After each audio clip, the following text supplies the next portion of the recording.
इसके सीईओ नवीन कुलकर्णी। नवीन, good afternoon. स्वागत है शो में आपका। क्या आपको एक्सपेक्टेशन था कि इतनी फास्ट मार्केट ये भागेगा और इस तरीके से हम ऑल टाइम हाई लगाने के बाद भी रुकेंगे नहीं और अब 19,200 की दहलीज पर, इनफैक्ट अब 200 पॉइंट ऊपर निफ्टी? नहीं, बिल्कुल नहीं था कि एक क्वार्टर में ही मार्केट का या, तो एक्सपेक्टेशन बिल्कुल नहीं था कि एक क्वार्टर में ही मार्केट इतनी तेजी से बढ़ जाएगा और ऑल टाइम हाई पे पहुंच जाएगा। तो ये एक काफी बड़ा पॉजिटिव सरप्राइज आया हुआ है। दूसरा बड़ा सवाल देन, इन लेवल्स पर आप क्या क्या कर रहे हैं, खुद क्या कर रहे हैं और क्या आपकी एडवाइस रहेगी हमारे निवेशकों को और हमारे रिटेल व्यूअर्स को? जी, जहां तक ये मार्केट का लेवल का सवाल है, तो मार्केट का लेवल थोड़ा सा एलिवेटेड हो गया है।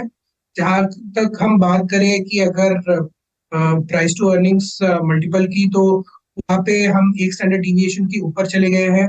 प्राइस टू बुक पे हम अबव मीन ही चल रहे हैं, तो वहां पे भी थोड़ा सा एक्सपेंसिव है। तो मैं ये बोलूंगा कि ये मार्केट बाय ऑन डिप्स है।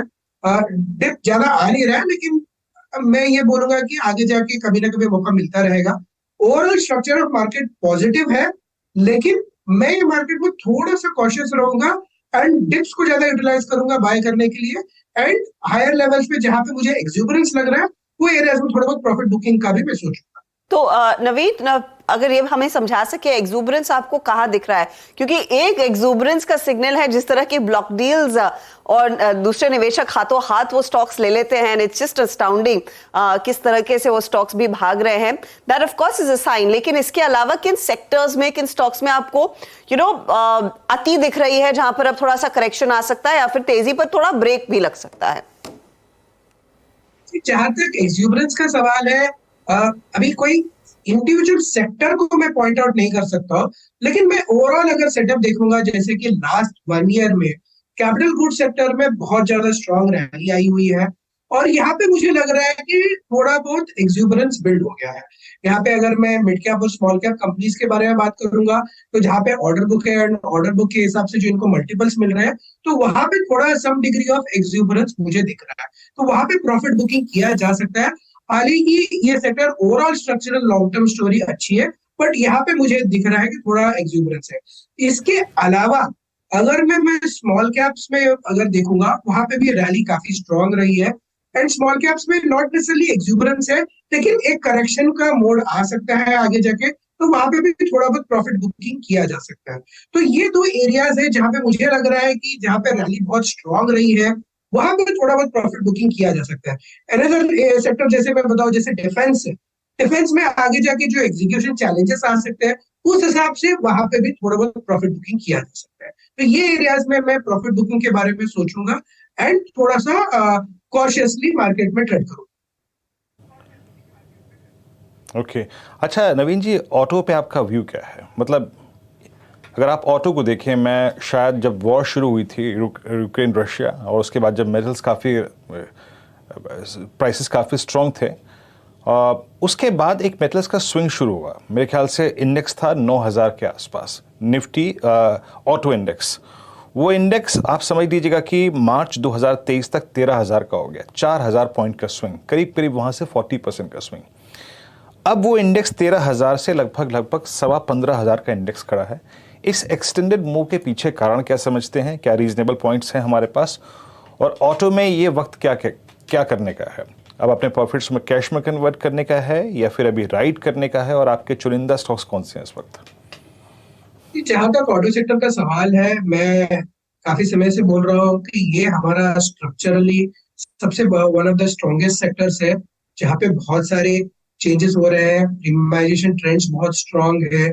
इसके अलावा नए प्रोडक्ट्स लॉन्च हो रहे हैं, नए कैटेगरीज में इन्वेस्टमेंट हो रहा है। सो अगर मैं ऑटो सेक्टर की बात करूँ, तो both OEMs as well as ancillary company, दोनों जगह पे निवेश करने का अपॉर्चुनिटीज बन रहे हैं।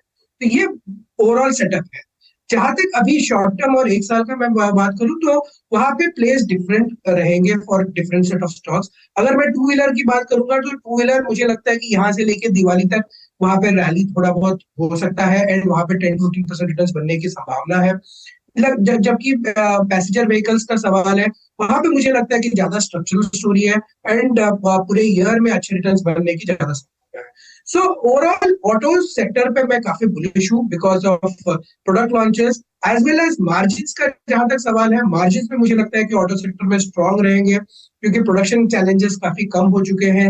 इसके अलावा जो रॉ मटेरियल प्राइसेस है वो अभी भी सॉफ्ट है, राइट। और आगे जाके भी मुझे लग रहा है कि जो चाइना से जो डेटा आ रहा है उस हिसाब से आयरन एंड स्टील के जो प्राइसेस है वो बहुत ज्यादा बढ़ते हुए मुझे नहीं दिख रहे हैं, तो जो काफी पॉजिटिव है ऑटो सेक्टर के लिए। सो मल्टीपल वे से देखा जाए तो मुझे ऑटो सेक्टर काफी पॉजिटिव लग रहा है एंड इसको खेलने के तरीके काफी तरीके से आप निवेश कर सकते हैं, पैसेंजर व्हीकल्स हो या टू व्हीलर्स हो या even looking at CV sector. Okay, चलिए बात होगी ऑटोज़ की।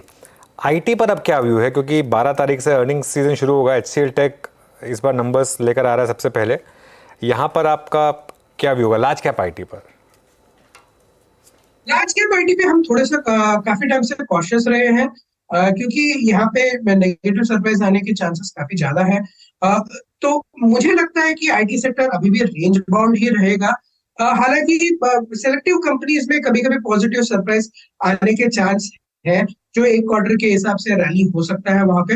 लेकिन ओवरऑल मेरा view IT sector specially large cap segment में थोड़ा कॉशियस रहेगा। लेकिन इसमें मुझे लगता है कि अगर टेक महिंद्रा जैसा स्टॉक देखा जाए जहां पे लीडरशिप चेंज हुआ है, जहां पे स्कोप है मार्जिन एक्सपेंशन का, वहां पे थोड़ा सा अगर होल्डिंग कैपेसिटी है तो पैसे बनने की संभावना ज्यादा है compare to the other large cap stocks. So tech Mahindra मेरा थोड़ा सा प्रिफर्ड पिक रहेगा compare to some of the other large cap companies in the IT sector. Mahindra में ऑफ कोर्स ज़्यादा प्रेफरेंस इस समय तेज़ी की बनती हुई दिखाई देगी। अब अच्छा, एक चीज़ और जो आप मेंशन कर भी रहे थे ऑटो पर, जब वीरू ने सवाल पूछा, एक बड़ा ट्रिगर ऑफ कोर्स मॉनसून्स है ऑटो के लिए, और लार्जली मॉनसून एक बड़ा ट्रिगर मार्केट के लिए भी रहेगा। कंजम्पशन थीम में कितना पिकअप आप एक्सपेक्ट कर रहे हैं आएगा? क्या वो लीडरशिप पोजिशन में रह सकती है in the coming 3 months? Consumption sector के बारे में जहां तक सवाल है, ओवरऑल मेरा व्यू काफी बुलिश है कंजम्पशन सेक्टर पे, प्राइमरली बिकॉज मुझे लगता है कि कंजम्पशन सेक्टर में जो मार्जिन्स के जो चैलेंजेस थे वो पीछे रह गए हैं। इसके आगे जाके मुझे लगता है कि मार्जिन इंप्रूवमेंट काफी सिग्निफिकेंट हो सकता है। दूसरी चीज, जहां तक मानसून का सवाल है, मुझे लग रहा है कि मानसून एज ऑफ नाउ काफी ग्राउंड गेन कर चुका है, तो ओवरऑल मानसून के चैलेंजेस थोड़े से कम होते हुए दिख रहे हैं। तो ओवरऑल माय एक्सपेक्टेशन ये है कि कंजम्पशन सेक्टर में रेवेन्यू ग्रोथ के चैलेंजेस कम है, लेकिन मार्जिन्स पॉजिटिव सरप्राइज कर सकते हैं, जिसके वजह से कंज्यूमर सेक्टर पे बुलिश रहना या ओवरवेट रहना will be the right strategy. जी हाँ। अच्छा नवीन जी, लास्ट व्यू आपका एक स्पेस पे जिस पर अभी तक बात नहीं हुई, मेरे ख्याल से लास्ट टाइम भी इंटरेक्शन हुआ था तो उस पर मैं प्रश्न नहीं पूछ पाया था, दैट्स आई थिंक केमिकल। अभी तक केमिकल की तरफ से कोई पार्टिसिपेशन नहीं है, जिसका CY21 में और इवन 22 में मिड तक काफ़ी स्ट्रॉन्ग मूव था। लुक एट SRF, जो स्पेस का लीडर है, वो भी करीब 2287 पे इस वक्त बिल्कुल अपने 200 दिमाग के नीचे ट्रेड करता हुआ। अभी वो मोमेंटम नहीं है केमिकल्स में। केमिकल्स में कुछ लोगों ने आप लोगों ने पिक किया या फिर से अवॉइड कैटेगरी में प्लेस किया है अभी? केमिकल्स में हमारा ओवरऑल व्यू बहुत ज्यादा पॉजिटिव नहीं है। जहां तक Q1 के नंबर्स के सवाल है, मुझे लग रहा है कि केमिकल स्पेस के नंबर बहुत ज्यादा पॉजिटिव सरप्राइज नहीं करेंगे। ओवरऑल न्यूट्रल टू मुझे लगता है कि थोड़ा वीक रहने की संभावना ज्यादा है। लेकिन ये सेक्टर में ये हुआ है कि स्टॉक्स के वैल्यूएशंस काफी गिर चुके हैं। आगे जाके यहाँ से थोड़ा पॉजिटिव मतलब प्रोडक्ट प्राइसेस इंप्रूव होने की संभावना है। Risk to reward ratio chemical sector में इंप्रूव होता दिख रहा है, लेकिन मैं थोड़ा और टाइम देना चाहूंगा जहां पे प्रोडक्ट प्राइसेस और एंड यूज कैटेगरीज में पिकअप की विजिबिलिटी इंप्रूव होती हुए। अगर टेक्सटाइल की बात करें, डाइस की बात करें, यहाँ पे सब अगर इंप्रूवमेंट दिख रहा है तो थोड़ा सा स्कोप बनता है कि यहाँ पे थोड़ा निवेश करके better risk to reward ratio का बेनिफिट उठाया जा सकता है। नवीन, बहुत बहुत शुक्रिया हमारे लिए समय निकालने के लिए। Have a great weekend.